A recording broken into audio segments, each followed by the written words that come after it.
This man-eating crocodile story begins with a man named Simalungun, who was a fierce Iban warrior. He was feared by his enemies along the Skrang River in Sarawak, a state of Malaysia that occupies the northwestern part of Borneo. He took out many of his enemies on headhunting trips and was so fearsome that people believed he was invincible. To prove or disprove this, Simalungun's enemies kidnapped his wife to lure him to Batang Lupar. When he came to rescue his beloved wife, they would find out if he really was the invincible man he appeared to be. Simalungun successfully rescued his wife and avoided death himself, but moments later, as they were running away, one of the enemies threw a spear. It struck Simalungun's wife in the chest, and she died. Simalungun was enraged and chased the perpetrators all the way to the Batang Lupar River. But unbeknownst to Simalungun, the water was his weakness, and he was speared through the heart. His body and that of his wife were left on the riverbank. As the water rose, it engulfed the couple, and they were dragged out into the river, never to be seen again. One of Simalungun's relatives was a very powerful shaman, and he searched high and low for his lost family. Then, one night, he had a dream. In that dream, Simalungun told him that he wanted revenge on the people who killed him and his wife. He wanted to rain terror over them and their future generations. The shaman ventured down to the river where Simalungun had breathed his last breath, and he summoned the power of the Iban gods. He reincarnated Simalungun in the form of a white-backed crocodile so that he could prey on his victims from the murky river. And that's what he did. His new name was Bujang Senang.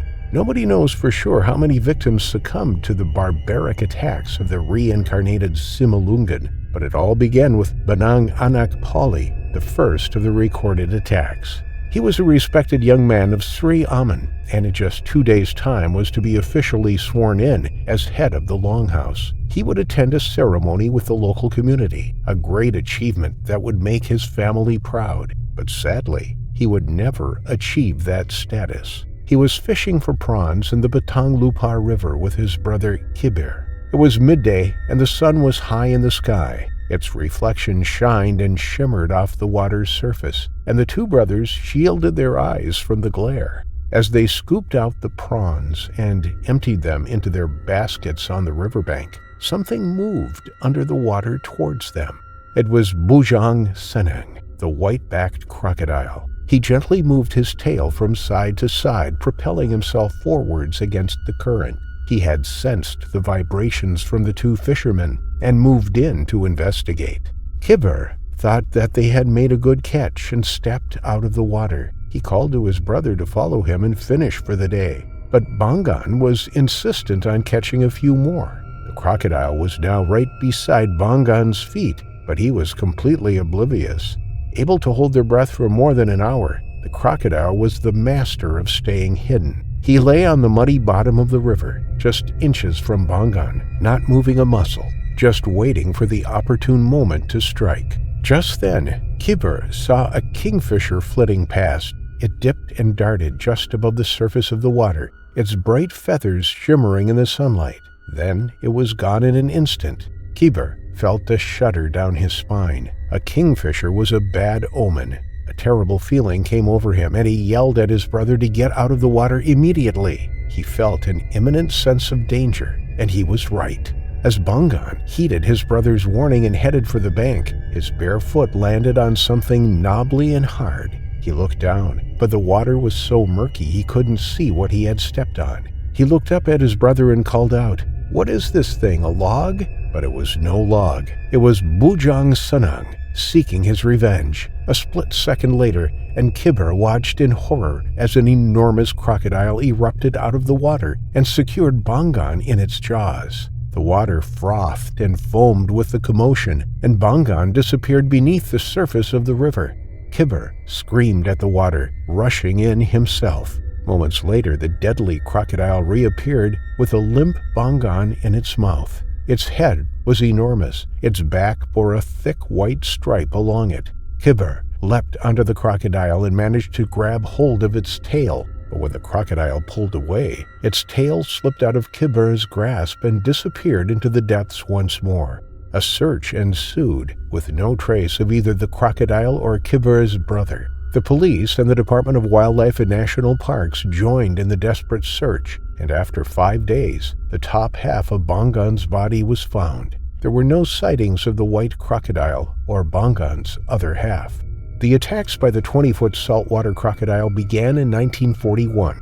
During the early decades of its reign, records weren't kept of the number of victims that fell prey to its powerful jaws. But between just 1982 and 1992, there were 13 recorded deaths. The final victim was a young girl called Dayang Anak Bayang, who was walking beside the Palaban River. She and her mother were heading to their paddy field to work. It was late afternoon, the sun was dropping in the sky, and dusk was setting in. But the pair didn't know that they were walking closer and closer to the infamous croc. Bujang Sanang was lying in wait. He patrolled 2 rivers in the region, and this evening he had decided to search for food in the Palaban River. As the mother and daughter duo arrived near their paddy field, Dayang turned to help her mother up the slippery riverbank. They were standing just inches from the most feared jaws in the region. As Dayang turned to follow her mother up the bank, the crocodile leapt out of the water and dragged her in. Dayang let out an ear-piercing scream that reverberated across the open paddy fields. Her mother wheeled around just in time to see her daughter pulled underwater. Dayang's eyes were bulging with terror, and she held out her arms to her mother, a desperate call for help in her final seconds.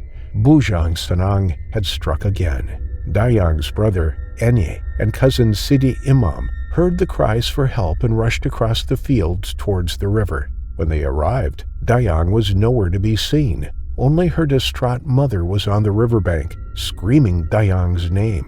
The water's surface had returned to normal. There was no sign that anything had ever happened, only the traumatizing sight of her daughter being dragged away etched into the mother's mind. Ene and Sidi began reciting a locator spell, and 2 hours later they found Dayang's body. But they weren't going to stop there. The crocodile had caused too much pain and suffering to the local people. It was time that they ended his reign of terror once and for all. They recited another locator spell as they hunted for the white-backed predator. Stomping through the water and along the riverbank, armed with spears and guns, the group of locals searched high and low for the elusive beast. The water began receding, and with it, Bujang Sanang began moving downstream with the current. But there was a large log in the way, blocking his route. That's when Ene and the others spotted him, his enormous head and characteristic white stripe. It was no mistaking this crocodile. They threw a spear at the crocodile's head, and incredibly, the spear just broke in 2. Maybe just like its human warrior form, this crocodile was invincible too.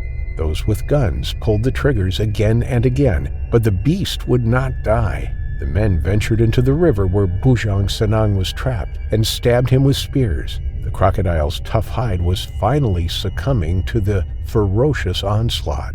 In one final bout of defiance, Bujang Sanang reared up out of the water, hissed loudly, and opened his jaws wide. The men seized the opportunity and released multiple shots into the great crocodile's mouth. Bujang Sanang fell back into the water, thrashed about, and then was still. The great crocodile, a menacing legend for more than 5 decades, was finally killed on May 12, 1992. They carried the 12-foot reptile back to the longhouse, a trip that took them 4 hours. When they lay him on the ground, it was clear to see just how enormous the crocodile was. His long white stripe along his back was clearly visible. The size of his jaws and head were immense. It had taken 40 shots of 10-centimeter nails to bring down the legend. He is immortalized in the Zhang's crocodile farm Sarawak, where his skull lies on display in a glass cabinet for all to see. Keeping the legend of Bujang Sanang alive, and along with him, his 13 recorded victims he brought to their terrifying final affliction. If you want to see tigers in the wild, then India's Ranthambore National Park is a good place to start. Situated in the Sawai Madhopur district of southeastern Rajasthan, the park encompasses 400 square kilometers and is home to between 80 and 90 tigers. But there were serious management flaws, which was making the park dangerously unsafe. When a single male tiger requiring up to 100 square kilometers of territory, the national park simply wasn't big enough to contain so many tigers. And that's not all. Visitor numbers weren't monitored or capped. More than 2,000 tourists drove into the park every day. There were no restrictions on the noise they made or the way in which they behaved. People drove along with their car windows open. They ate inside their vehicles and caused a significant amount of stress for the tigers in the reserve. The park's owners needed to increase the size of the park, but with both legal and illegal mining being carried out in the surrounding area,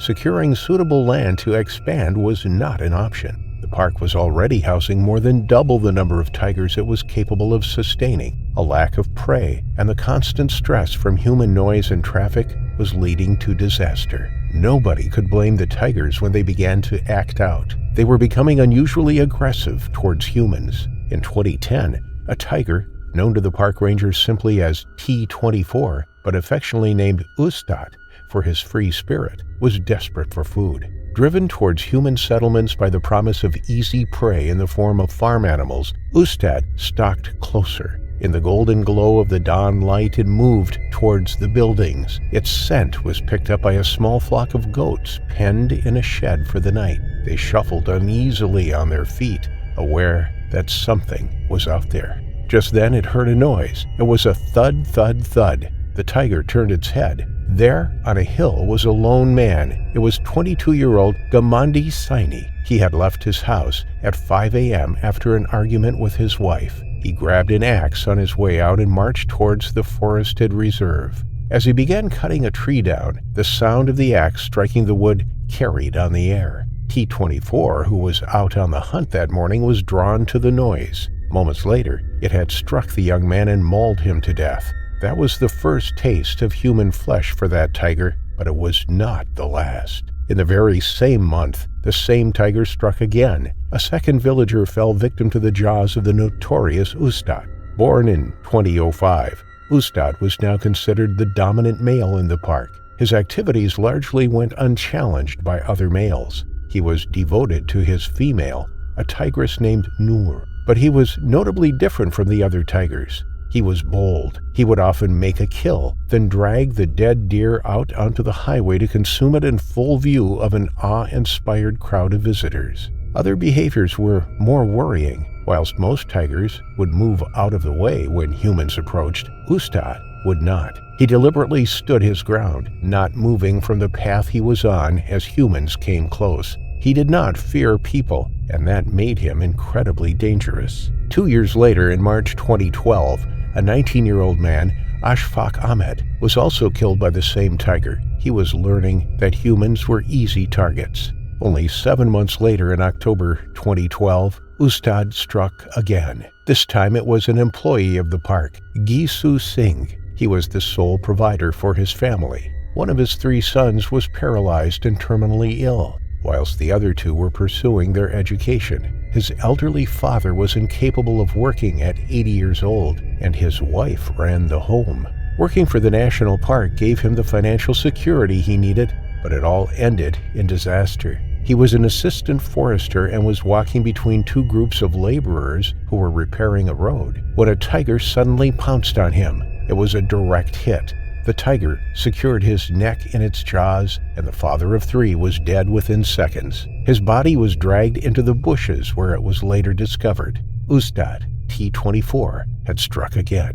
The tally for Ustad was mounting up. He had turned into a man-eater, actively seeking out humans to feast upon. He was dangerous and unrelenting. There was no knowing how many other deaths could be attributed to the alpha male. But nothing would be done about him until he had claimed his 4th victim. Wildlife activists insisted that he remained in the park. He was certainly a huge draw for visitors with his striking coat and lack of shyness. He was a photographer's dream, but the way he had been treated was affecting his behavior towards humans. He had been tranquilized and caged numerous times during attempts to provide veterinary treatment, once for an injured paw, once for constipation, and once to fit a tracking collar.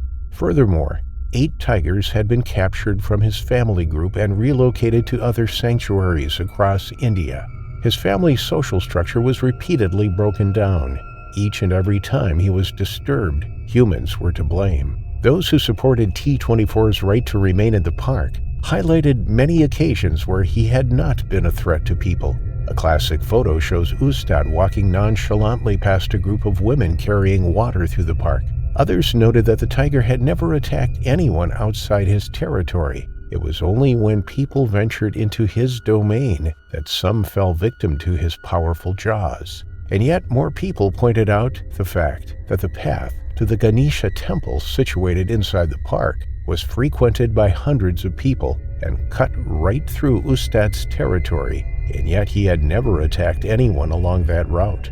Reluctantly, park officials allowed Ustad to remain, and so his killing spree continued. This time it was 56-year-old Rampal Saini. As a veteran forest guard, Rampal was tasked with regular tracking activities. He patrolled the perimeter of the reserve, checking for signs of damage to the fencing, keeping an eye out for poachers or trespassers. His primary responsibility was the care of the animals in the reserve and the locals who used it and lived within its borders. Rampal was a fearless guard. He knew the dangers of working in close proximity to tigers, but he felt it was his duty. He understood their nature, but even he was becoming wary of Ustad's behavior. He relayed his fears to his family, raising his concerns that the famous tiger had turned into a man-eater, but that didn't stop Rampal from continuing his work.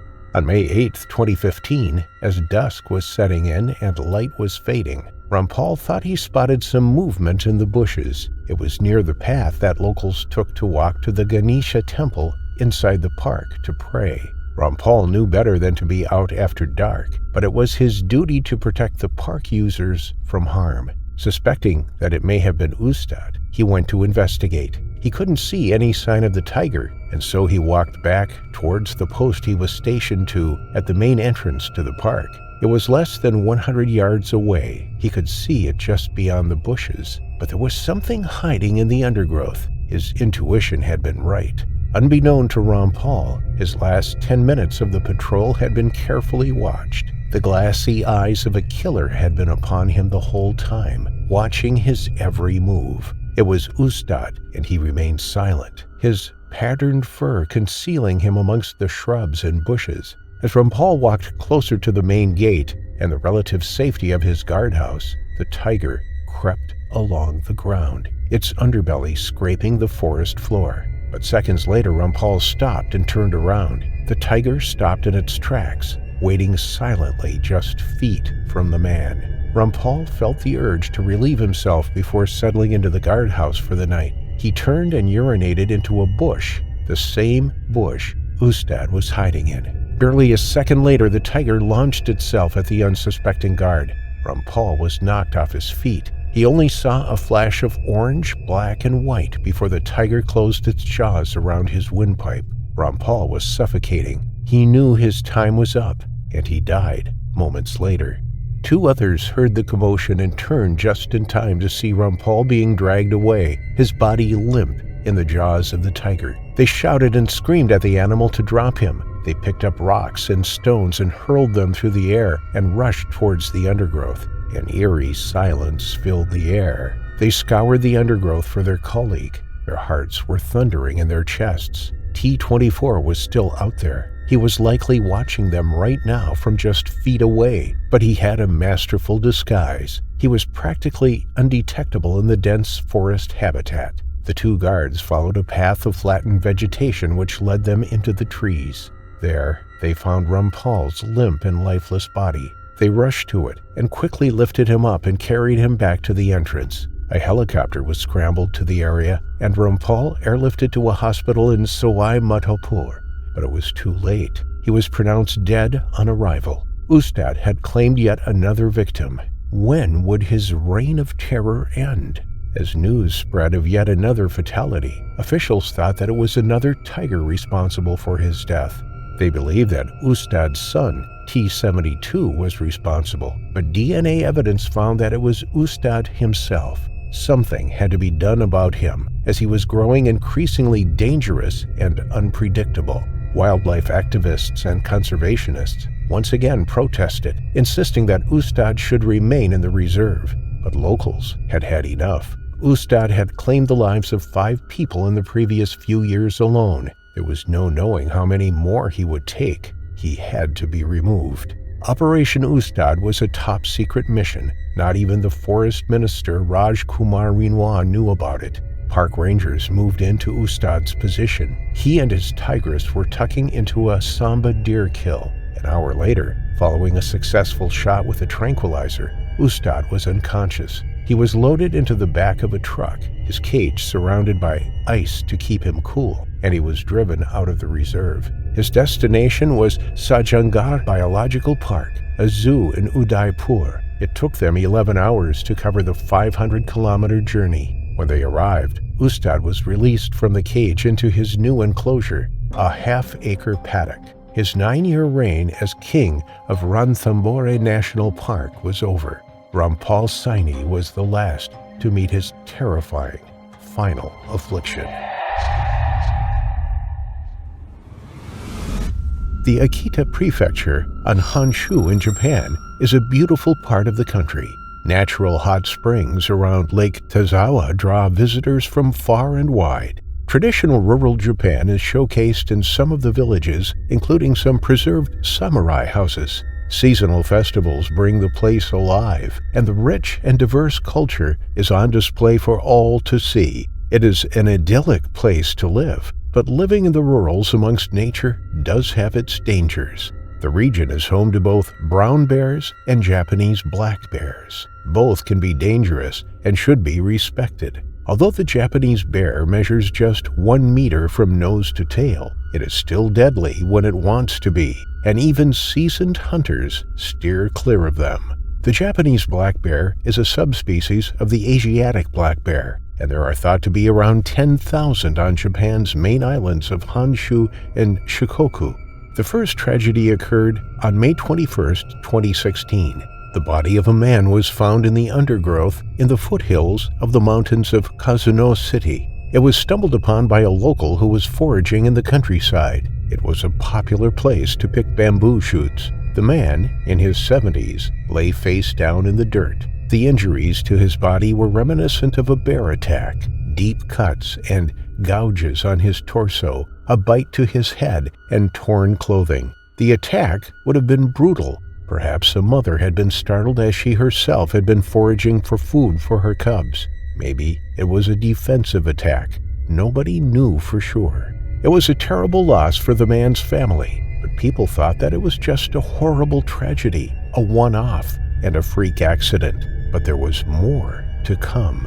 Just days later, another body was found, this time the body of a local man in his 60s. He too had been picking bamboo shoots near his home in the mountains when a bear had launched an attack. His injuries were similar to the first victim, and authorities warned people to remain vigilant. Locals began to think that there was a dangerous animal on the loose that was deliberately hunting people. Their suspicions were confirmed when yet another man, this time in his 70s, was the third to succumb to a brutal and deadly attack. Each of the 3 attacks happened within 2 kilometers of each other, but there had never been any witnesses. The bodies were covered in claw marks and bites, but nobody knew why the local people were being targeted. Had the bear tasted human flesh and now knew that they were easy prey?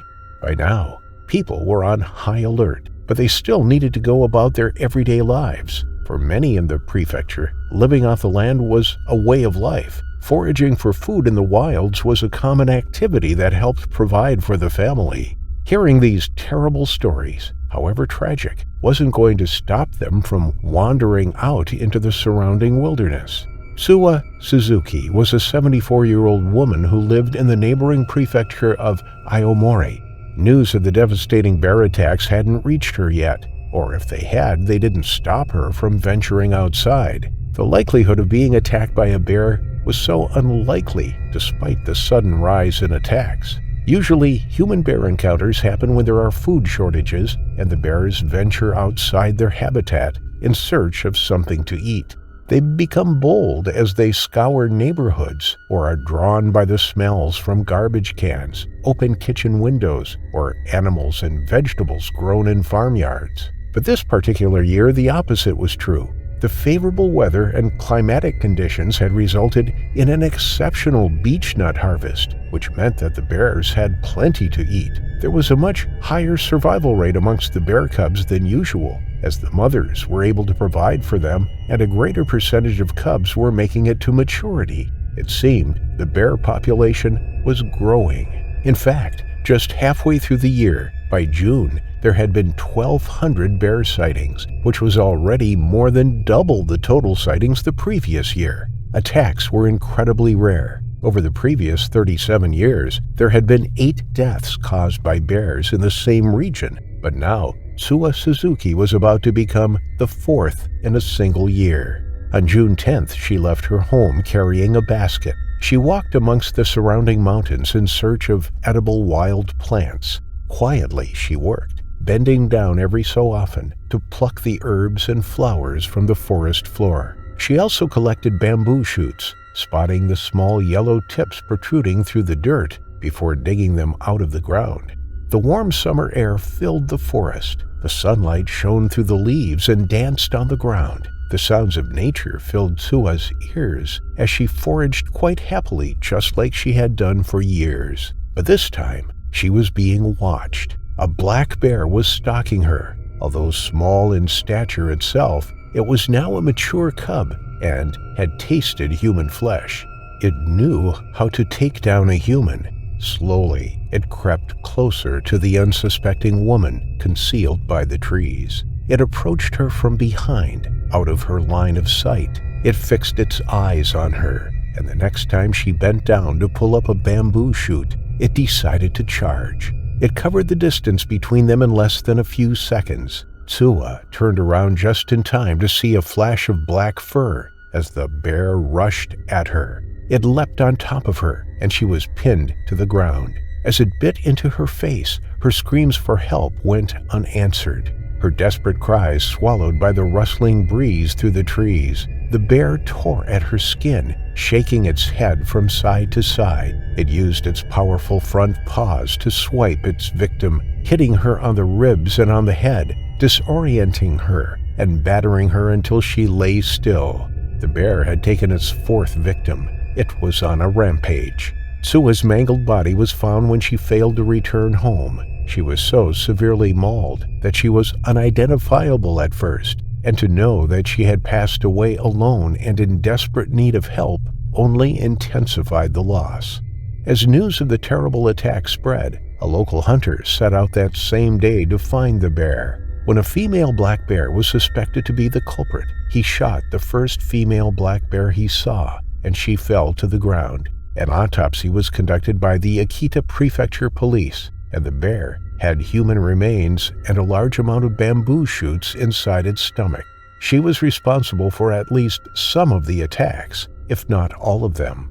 For some people, it brought back memories of a terrifying attack that happened in 1915. A male brown bear attacked the former Sankabetsu village. It began its spree on the 9th of December, targeting a single household, dragging the mother out into the woods as she tried to protect her baby, and it came back every night for more, visiting other houses in the small community, terrorizing and taunting the villagers, breaking in through windows to steal children from their beds. It continued its reign of terror for 6 nights until December 15th, when it finally fell to a bullet. But Japanese bear experts explained that while brown bears are notoriously aggressive when defending young or food sources, black bears are less so, and even seeing one is considered rare in Japan.